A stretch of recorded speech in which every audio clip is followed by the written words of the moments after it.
Oil is not well. US President Donald Trump has hit Venezuela where it hurts the most. With oil being the country's main export globally, Trump has threatened all of those countries which buy oil from Venezuela with 25% tariffs, which essentially means India, China, and Spain, some of the biggest buyers of Venezuelan oil, will be impacted. By the way, ironically, the US itself continues to be a purchaser of Venezuelan oil at the moment, at least. Now, for India, experts say it will feel the heat with these tariffs, despite having experienced the same situation in 2020 under the previous Trump presidency. At one point, Venezuela was the biggest supplier of crude oil to India. At that time, New Delhi had to rethink its oil strategy, and companies purchasing from Venezuela had to search for alternative methods to source crude oil. After a gap of 3 years, India resumed crude oil imports from Venezuela in December 2023 as the US began easing the sanctions. In 2024, that's last year, India imported 22 million barrels, which is about 1.5% of the country's total crude oil purchases.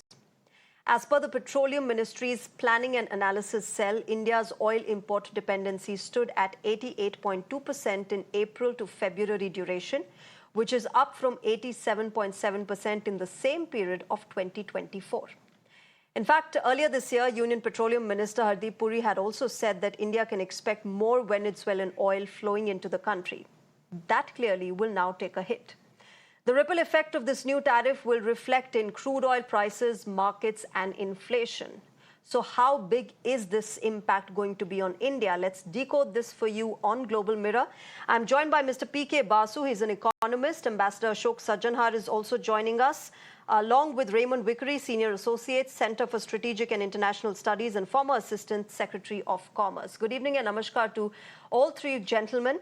Mr. PK Basu, let me begin with you, and let me first directly talk about how this impacts India, because there are concerns with every tariff that is imposed on a particular country. We have concerns rising here in India because it's not just that country which is affected, it's the entire world that gets affected with those tariffs. So what can we expect in India? Well, I think the overall view to take is that the Trump administration wants lower oil prices, not higher oil prices. So this is a secondary factor now, that it wants people to be buying oil for countries other than Venezuela. Most likely, sometime in the next few weeks, Russian oil will be much more freely available on global markets than it was during the Biden administration. And so that, coupled with the fact that the US is focused on boosting its own supplies, and the fact that OPEC Plus has been boosting supplies of oil, I think the overall impact will be lower rather than higher oil prices.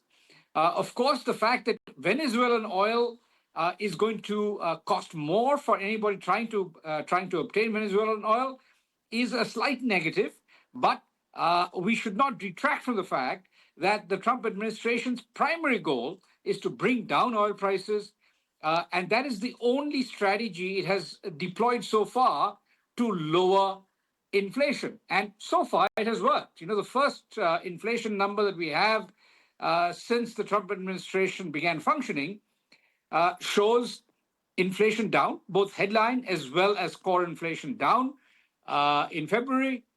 And the key factor there really is oil and its cascading impact on overall inflation. Most of the other factors should be contributing towards pushing inflation up. But the only factor among Trump policies that has contributed towards reducing inflation in the US and globally is that it has focused on boosting global oil supplies, and that has pushed Brent crude prices down and WTI. So help me understand this, down. Mr. Basu. Will this not impact supply chains like it did the last time around? Well, Venezuela alone is not that important. Interestingly, Venezuela is a huge supplier of oil to the United States itself. But to the extent that the US is boosting its supplies substantially, most likely the new US supplies will compensate for the absence of Venezuelan oil. And the US is now a significant net exporter of oil. India is trying to ensure that we export a lot of refined oil to the US and import more crude from the US. Now, we will not do that. We will not buy substantially more crude from the US if it is not at world prices. So if the US is to sell us more oil, they will have to sell at the prevailing price. And that price is likely to be lower going forward than it was, say, 3, 4, 5 months ago. Okay, interesting points you make. Ambassador Sajjanhar, come in on this, on what Mr. Basu said, that Russian oil will be now available soon at a much lower price as well, apart from, of course, the oil that US is selling. And therefore, the kind of tariff and trade wars that we are seeing because of what Donald Trump is doing, do you also see India inching more and more towards getting oil from Russia, something that we have been doing? But, well, you leave us with no choice. You're imposing tariffs. Of course, India has to meet its own demands as well, and therefore, it's going to get more oil from Russia. Do you agree with that? Well, thank you very much, Shreya, for having me. So, looking at it, as you said very correctly, India has been buying increasingly larger quantities of oil from Russia. In recent months, there have been some problems in off-taking these oils because of, some of the decisions on shipping that were taken by the Biden administration just before it left. I'm not very sure whether those issues have been sorted out as far as shipping of that oil is concerned. So far, that is what was seen, that there would be an impact on off-taking, on lifting oil from Russia. That having been said, I think the United States, of course, wants to pump more oil in the market. And, as far as Biden administration was concerned, it wanted to bring down the prices because it did not want the profits to go to Russia to support its war effort. Now, if the whole idea is to bring down the prices of oil, which Mr. Trump also has said, he'll be mining more oil, then the way to go forward, Shreya, would be to get more oil into the global market rather than to remove oil from the global market, as Mr. Trump is doing by imposing 25% tariffs on countries which are going to lift oil, which are lifting oil from Venezuela. So I think this really runs counter to if the original objective is to bring the oil prices down. That having been said, I think, as you mentioned in your cover story, India is importing just about 1.5% of its oil requirement. We are importing 88% of our needs from the global market. So it is not going to be that significant, in terms of impact that it is going to have if India stops importing that. I think we'll have to take a holistic view on how we go forward. It should not be a knee-jerk reaction that, we have to preserve our strategic autonomy. Who is the United States to tell us what to buy oil from where? You would recall that, in 2018-19, when in Trump 1.0, he had, sanctioned oil from Iran. At that time, we were importing about 12% of our requirements from Iran. But in the face of those sanctions, India had stopped importing all oil from Iran at that time, and we were able to make alternative arrangements, that is getting from Russia and all. And right now, I think we are going to be importing more from the United States, as we were doing in the past also.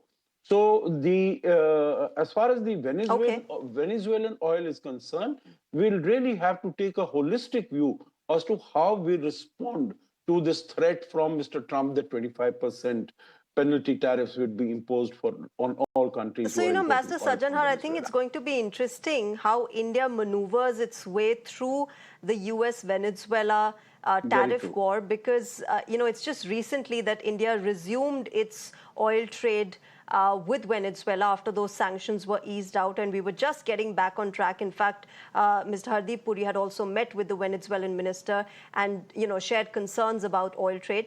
But I'll come to that later. Let me get in Raymond Vickery into this conversation. Raymond Vickery, there are mixed reactions that are coming into how Donald Trump has been slapping tariffs after tariffs in each country. Venezuela, of course, is the latest victim. But domestically, what's the general sentiment? Because, there are people who are saying that this is only going to help the U.S. markets. It's not all that dark as it is made out to be. Well, thanks very much for having me. I think the large sentiment here in the United States is puzzlement at the Trump tariff policies. The tool of choice for the administration for doing everything from reshoring manufacturing to stopping fentanyl to having immigration reform, it seems to be tariffs. But those tariffs seem to operate not on any kind of overall strategic basis, but really sort of as a one-to-one real estate kind of transaction. You don't like what Venezuela is doing, you slap a tariff on them, but you don't really recognize what the knock-on effect can be. As we speak, there are representatives in New Delhi from the United States trying to get an agreement on trade. How does this impact if you say to India, even though it's only 1.5%, all right, you can't trade with Venezuela? What's going to happen with the Russian oil? The constraints on the so-called ghost or shadow shipping are still there. That evidently depends on how Trump gets along with Putin. And if he doesn't, then presumably those stay and even become more stringent. So this is no way to run a railroad, much less an international economy. There has to be some sort of overall strategy, which is not apparent. So in the United States, what you have as a reflection of this puzzlement are markets which go up and down on a daily basis. They've lost 10, 15% in the major indices already. The effect on inflation is uncertain. We got some good news from February. Inflation didn't go up. But as previously said, oil seems to be the only way in which Trump intends to fight inflation, yet we've already been pumping more oil than we've ever pumped in the United States. We're a net exporter now. It's hard to see how this is a long-term strategy. So I think it's puzzlement here. I think there is widespread concern, really among Republicans as well as Democrats, about how this sledgehammer tariff approach is going to work. So I think it's up to great democracies like India to work with the others, the adults in the room, if you will, to try to get some trade policy here, which provides for long-term stability, which leads to prosperity and hopefully to peace in the world. Okay. PK Basu, do you agree with what Raymond Vickery is saying, that the agenda, the motto of Donald Trump of drill, baby, drill is not clearly the best strategic move that the U.S. president can be making at the moment?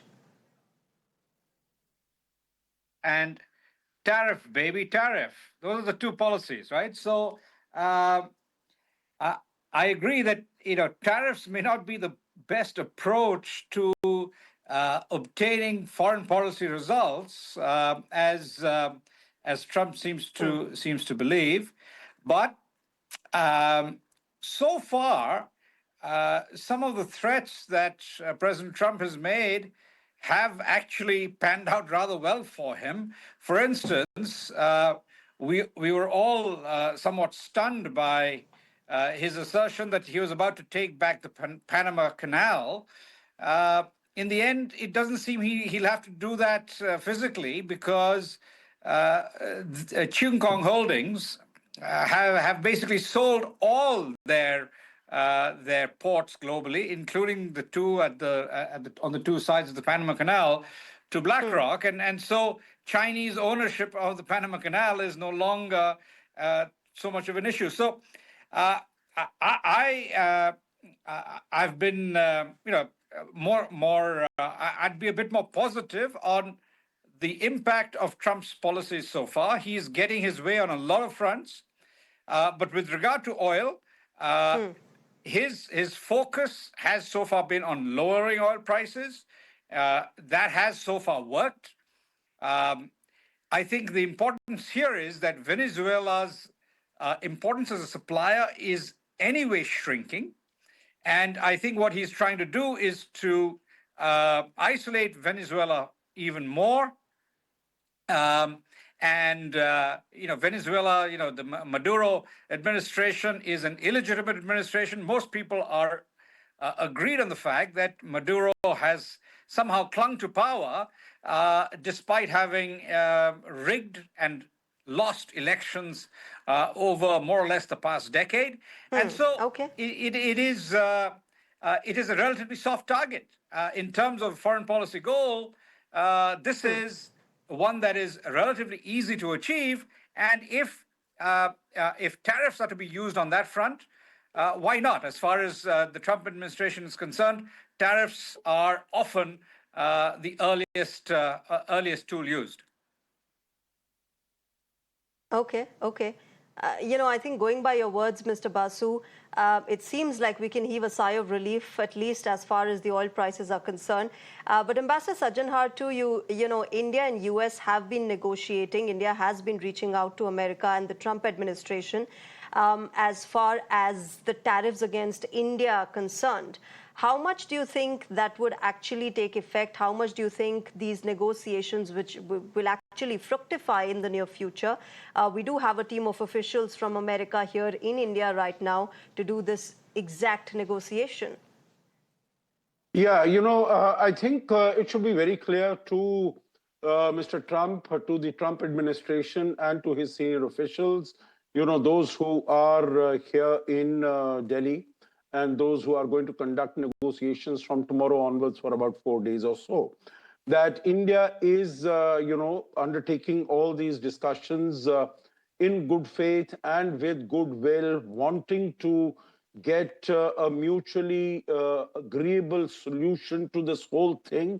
And we've been trying, we've been sending out signals, we've been sending out messages right from the word go. You would remember even on the 1st of February, when our budget was announced, Shreya, we had made a number of decisions even in that budget. Also, when the Prime Minister was in the United States, the lowering of tariffs on bourbon whiskey on the day that the Prime Minister was meeting Trump, again was sending out a signal. And right now, during the visit of Piyush Goyal earlier in March, and now the visit of this team. So I think no one should have any doubts that India is not behaving in good faith. And, whatever reports are coming out, unconfirmed reports, would seem to suggest that there could be a significant reduction in duties of items that are imported by India from the United States.